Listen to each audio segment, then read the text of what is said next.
వేళ పరిస్థితి ఎలా ఉందండి? ఎవరైనా చచ్చిపోతే కూడా మొయ్యడానికి మనుషులు రావట్లేదమ్మా, సాటి కులం వాళ్ళు రావట్లేదు, బంధువులు రావట్లేదు. మా కోడలు నీళ్ళు వేసుకుందంట, వీడి కోడలు నీళ్ళు వేసుకుంటే శవం మొయ్యడానికి ఏమిటండి? పిచ్చి నమ్మకాలన్నీ పెరిగే పని లేకుండా. అటువంటి సందర్భాల్లో అనాథ ప్రేత సంస్కారాన్ని చేస్తే చక్కని శిశువులు పుడతారు. ధర్మశాస్త్రం తెలిసి చెబుతున్నా, దయచేసి దానికి సహకరించండి, దయచేసి దానికి సహకరించండి.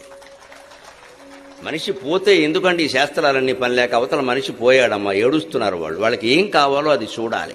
పూర్వకాలం వ్యవస్థ ఎలా ఉండేదంటే మా చిన్నతనంలో చూసేవాళ్ళం, ఎవరైనా ఇంట్లో ఎవరైనా పోతే పక్కింటి వాళ్ళు మొత్తం ఆ ఇంటికి సరిపడా అన్నం కూరలు వండి పట్టుకెళ్ళి కూర్చుని తినిపించేవారు. మేము తినలేమమ్మా, ఏడుపు వస్తుంది, ఏడవడానికైనా ఓపకుండాలి కదమ్మా అని తినిపించేవారు. ఎందుకని అలాంటి ఏడుపులో వాళ్ళని వదిలేస్తే డిప్రెషన్లోకి వెళ్ళిపోతారు, ఏమవుతారో తెలియదు. పక్కింటి వాళ్ళు ఉండేవారు, కుల భేదాలు కూడా లేవు. అటువంటి సంస్కృతి నుంచి వీళ్ళు ఎలా దిగజారామంటే, వాహనాన్ని కబురు చేసుకోండి మాకెందుకు, అన్ని చోట్ల వాహనాలు ఎక్కడుంటాయండి?